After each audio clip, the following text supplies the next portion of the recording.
네, 안녕하세요. 카가이 구독자 여러분, 남현수입니다. 오늘 저는 3세대 GLS 출시 행사에 다녀왔는데요.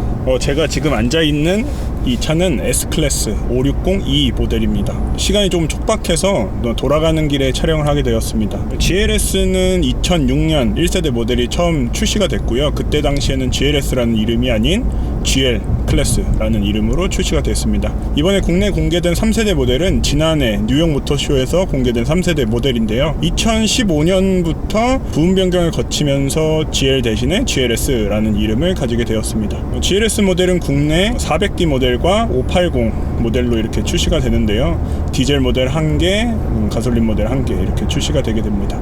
디자인을 먼저 살펴보면 멀티빔 헤드램프가 적용이 돼서 각각 112개, 112개의 LED가 헤드램프에 각각 이렇게 숨겨져 있습니다. 그리고 벤츠가 추구하는 플래그십 모델로 갈수록 주간주행 등의 개수가 늘어납니다. 그래서 GLS도 3개의 주간주행 등이 각각 좌우에 위치하고 있고요. 앞에 본넷에 제가 한번 서봤는데 거의 제 가슴 높이까지 올라오더라고요. 그만큼 큰 차체를 자랑하고 7인승 모델인 만큼 전장도 굉장히 길어졌습니다. 그리고 후면부로 가면 트렁크 쪽에 하나, 이제 범퍼 펜더 쪽에 하나 이렇게 해서 2개로 테일램프가 갈라져 있는데요. 이 부분은 최근 출시하는 벤츠 차량에서 볼 수 있는 변화 중에 하나죠. 인테리어를 조금 살펴보자면 안에 들어가면 이제 400D 모델은 일반적인 그냥 가죽 시트가 적용이 되어 있습니다. 근데 가솔린 모델 580 모델을 보면 나파 가죽 시트가 적용되어 있어서 좀 더 고급스러운 실내를 선사해 주고요. 3세대 GLS로 오면서 실내 구성에서 가장 큰 변화는 12.3인치 계기판과 12.3인치 센터 디스플레이 모니터가 이렇게 나란히 배치된 점입니다. 그리고 GLE에서 볼 수 있었던 굉장히 큰 헤드업 디스플레이 적용이 됐고요. 신형 벤츠답게 스티어링 휠의 조작 버튼도 MBUX 기능을 탑재하고 있습니다. 그 외에 이제 송풍구의 모양이 원래 동그라미였는데 그게 이제 네모나게 바뀐 점 외에는 이제 일반적인 다른 벤츠 차량과 차이점을 조금 찾기 어려운 것 같아요. 그리고 뒷좌석으로 가봤어요. 굉장히 자랑을 하더라고요. 크기가 커졌다고. 그래서 앉아봤는데 제가 지금 S클래스에 앉아있는데 S클래스와 크게 다르지 않는 착자감과 편안함을 자랑했습니다. 벤츠가 보도한 보도자료상으로는 194cm의 성인이 앉을 수 있다라고 써있는데 이제 벤츠 담당자들도 말했듯이 넉넉하게 앉을 수 있다는 안 써있었어요. 그래서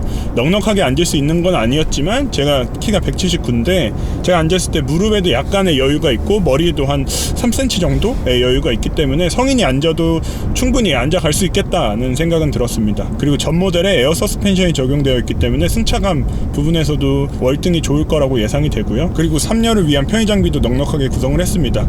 별도의 공조 장치가 없는 줄 알았는데 2열 가운데 센터 콘솔을 이렇게 내리면 여기에 태블릿 PC가 들어있어요. 삼성의 태블릿 PC. 그걸로 3열의 온도도 별도로 조절을 할 수가 있습니다. 그래서 GLS는 5존 클라이밍 시스템이 들어가 있어서 1열 좌우, 2열 좌우, 그리고 3열까지 온도를 각각 조절을 할 수가 있었습니다. 이외에 이제 2열을 위한 편의 장비도 풍부했는데 2열에 탑승한 승객을 위해서 각각 터치가 가능한 11인치 이상의 큰 디스플레이를 마련해서 이쪽에 앉은 분은 나는 뭐 다른 거 보고 싶다 이러면은 이제 각각 미디어를 설정을 해서 볼 수가 있고요. 태블릿 PC로도 이제 차량을 통제를 할 수가 있습니다. 그리고 2열도 전동으로 리클라인 이거 기본으로 다 되고요. 3열은 아쉽게도 전동으로 리클라인 이런 건 지원하지 않는데 대신에 2열과 3열을 동시에 전동으로 이렇게 접을 수도 있습니다. 최근에 출시되는 차량들을 보면 대형 SUV들이 정말 많이 출시되고 있어요. GLS의 경쟁 모델이 뭘까 생각을 해보다가 지난해 출시된 BMW X7이 떠올랐습니다. GLS는 BMW X7과 직접적으로 경쟁을 하는데요. 그래서 크기를 조금 비교해봤어요. 3세대 GLS가 전장이 5220, 전폭이 2030, 전고가 1840, 휠베이스가 3135mm입니다. 이게 얼만큼 더 큰 거냐면 X7에 비해서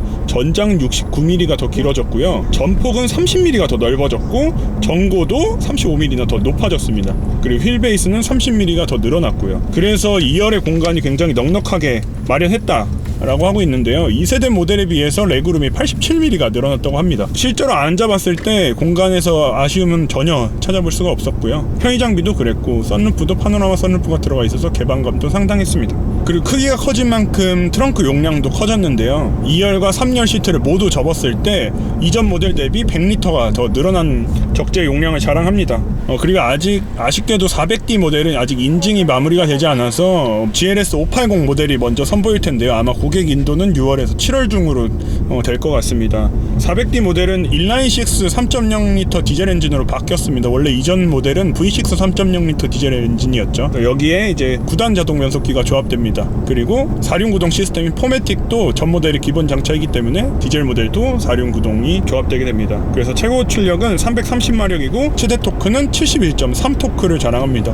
어마어마한 출력을 자랑하기 때문에 아직 시승은 해보지 못했지만 넉넉한 출력을 자랑할 것으로 예상이 됩니다. 그리고 580 모델 같은 경우는 V8 4.0L 가솔린 터보가 장착이 됐습니다. 변속기는 동일하게 9단 자동과 구동 방식도 포매틱이 동일하게 적용이 됐고요. 근데 여기서 가솔린 모델 같은 경우는 48V 마일드 하이브리드 시스템이 적용됐습니다. 벤츠가 자랑하는 EQ 부스트라는 시스템인데요. 이게 발진할 때 조금 가속에 도움을 준다고 해요. 그래서 48V 이 배터리가 발진할 때 22마력 그리고 25.5토크를 도움을 보태줘서 아이들링 스탑 상태에서 출발할 때 조금 더 부드럽게 출발할 수 있도록 도와줍니다. 그리고 기본적으로 4.0L 가솔린 터보도 최고 출력이 489마력에 최대 토크는 디젤과 동일한 71.3토크이기 때문에 출력 부분에서는 전혀 아쉽다는 정도가 아니라 과하다라고 느껴질 만큼 넉넉한 출력을 자랑합니다. 이외에 뭐 안전장비 시스템 부분에서는 많은 개선을 노린 것 같아요. 드라이빙 어시스턴스 패키지가 기본으로 장착이 돼요. 그래서 어댑티브 크루즈 컨트롤이나 차선 중앙을 유지하는 기능 뭐 이런 것도 다 기본으로 적용이 되고요. 그리고 좀 신기한 게 보통 어댑티브 크루즈 컨트롤을 켜고 정차를 했다가 출발을 할 때 정차 시간이 3초가 되면은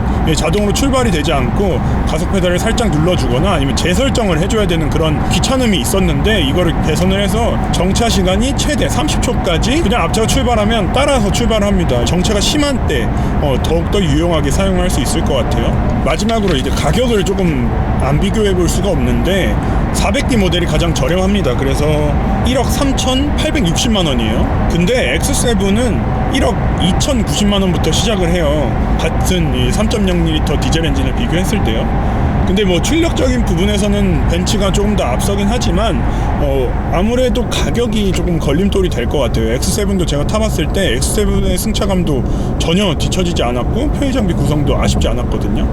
근데 이런 거를 감안해 봤을 때 GLS 가격이 조금 높지 않나는 아쉬움이 조금 남고요. 그리고 580 모델 같은 경우는 1억 6,360만 원입니다. 그래서 X7의 뭐 M50D 와 M50D와 비교를 조금 해볼 수 있을 것 같은데 M50D는 1억 6,270만 원이에요. 이거는 조금 더 비쌉니다. 대신에 이제 GLS는 가솔린 엔진을 장착하고 있다는 점이 조금 자랑이 될 것 같아요. 벤츠 설명을 조금 다 종합해보자면 GLS는 SUV계의 S클래스가 될 것이다 라고 설명을 했어요. 그만큼 벤츠의 자부심이 GLS에서도 고스란히 묻어났습니다. 아직까지 디젤 모델은 인증이 아직 안 끝나서 제대로 된 판매량은 추후에 디젤 모델까지 인증이 끝나고 판매가 본격적으로 개시된 다음에 알 수 있겠지만 제 개인적인 생각으로는 GLS는 X7을 막 월등하게 이기진 못하지 않을까라는 생각이 들어요. 뭐 GLS의 아쉬움은 전혀 없었지만 가격적인 측면을 고려했을 때는 그렇다는 말이죠. 최근 SUV에 대한 선호도가 높아지면서 프리미엄 브랜드들이 경쟁적으로 대형 SUV들을 출시하고 있습니다. 대표적으로 오늘 본 GLS가 있고 지난해 출시한 BMW X7이 있겠고 뭐 앞으로 아우디가 Q9을 출시한다는 이야기가 있는데요. 그것까지 가설하게 된다면 프리미엄 SUV 시장이 정말 뜨거울 것 같습니다. 만약에 프리미엄 SUV를 구매를 생각하고 계시다면 한 번씩 매장에 가셔서 설명 자세하게 들으시고 그리고 내 라이프 스타일에 맞는 차가 어떤 차일까 꼭 이렇게 비교 한번 해보시고 시승 후에 선택을 하시는 게 좋을 것 같습니다. 그러면 다음에 더 좋은 재밌는 영상으로 찾아오도록 하겠습니다. 감사합니다.